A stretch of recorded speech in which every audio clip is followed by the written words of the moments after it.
tonight again. I am the one, the only Phoenix Reigns, and I am a spoken word / poet.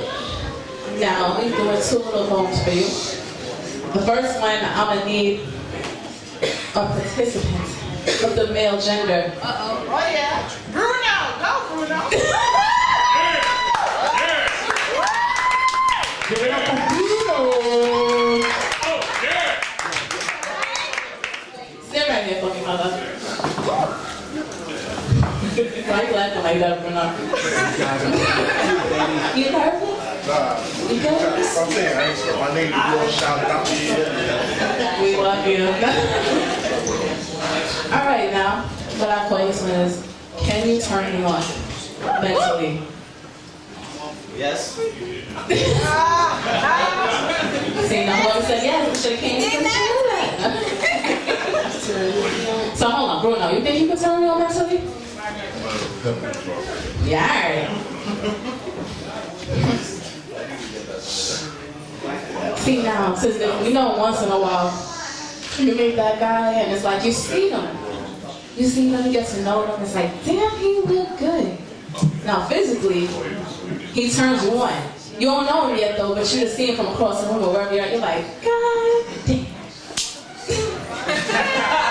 That brother right there, I ain't got no words for that. Look how he's dressed, look at his swagger. I'd rather not even rather say what's going on through my mind. But that's alright though. But there's one thing I must know. Can he turn me on mentally? Now as weeks or months or whatever your choices goes by, y'all get to know each other. Clearly, there's that physical attraction. The hugging, the touching, the kissing. But I still needed to know, can he turn me on mentally? The same way he makes my heart skip a beat every time he says my name, I need to know, can he make my mind think that way? The way that his scent taps me on my shoulder and hits me in my nostril, I need to know, can he make my mind that alert? The same way that he knows where to touch to make my life just do that slight quiver. Y'all know what I'm talking about. Don't act so shy. I need to know what to feel that way in my mind. Intellectually, mentally, it's not all about the physical. Can he make me just think about him constantly while I'm away from him? I could be at work doing my thing or in school in class and all I'm doing is like, damn, what is he doing right now? His conversation, his spirituality always constantly has me going. It's not just something physical. I could be away from him for hours, days, weeks at a time, and he's still on my mind because he turns me on mentally.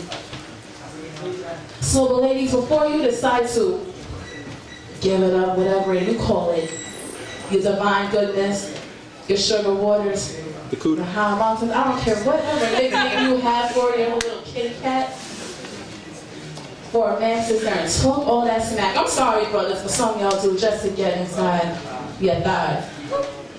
Can he turn you on mentally? Can the same way you want to know how he feels inside, you want to know, can he make your mind just do flips and backwards and all possible? Same with your eyes roll back in the back of your head when he hits that spot. You want to know, can he do that mentally?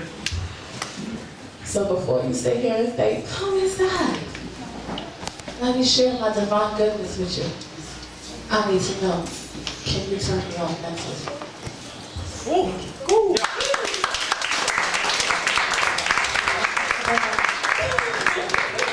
Oh my God. I ain't even gonna lie, last thing I turned on was the flashlight. Where you going? I didn't call for you. I can't sit in this chair? You want to sit on that chair? Let's do it. I don't know if you don't like this one. I probably won't. All right. I'll call this one Substitute Love. Now give me a minute because it takes some disappointment. How long? So I'm going to read from it. From my book. It's called Substitute Love. From the outside looking in, her life seemed perfect. Little did anybody know, her life was anything but that. Physically abused by her mother, sexually abused by her mother's boyfriend. She began to place walls around her. She figured no one would be able to hurt her. All she wanted was that love from her father. Daddy's princess is what she's supposed to be. However, Daddy's never around for her to see. She was left to find substitute love. She left home at the tender age of 13, trying to make ends meet and survive on the streets. Dancing for dollars is what she knew, being beat by men left behind with black and blues. Graduating to the next level by selling crack. The #1 rule is to never get high as your own supply. She paid that no mind, and in her eyes, she was happy. 2 years later, 15 years old, with the shape of an hourglass, she looked like King Midas touched her and told her to go. She's still dancing for dollars and walking the streets of a lost soul. Until he came along, my apologies, and showed her the love and affection that she never felt. He tells her things that she wants to hear. The question is, does he truly care, or is it substitute love? She told him her most intimate secrets. While he consoled her, he promised that he would never leave. People told her, don't fall for that bullshit, girl. She ignored them and fell in love with them. With her feelings in her heart, she assumed it was love. She says, he makes me feel a way no man's ever felt before. Little did she know, it was just a substitute love. Months later, and 3 months pregnant, his story has changed. He talks down to her, making her feel worthless. As she sits down and cries, she holds her chest. He will always have a place in her heart. He was her first, her everything. Unfortunately, she was just a number to him. She's happy just with the flashbacks from the past. She wishes that she knew how to make it from staying in the present. That may just be too much to ask. Wondering how to tell him that she's with Charles, or should she pack her stuff and run for miles? She continues to run and run to this day. It's funny. Does she know what love is? Or she knows what substitute will ever feel the same? Substitute love.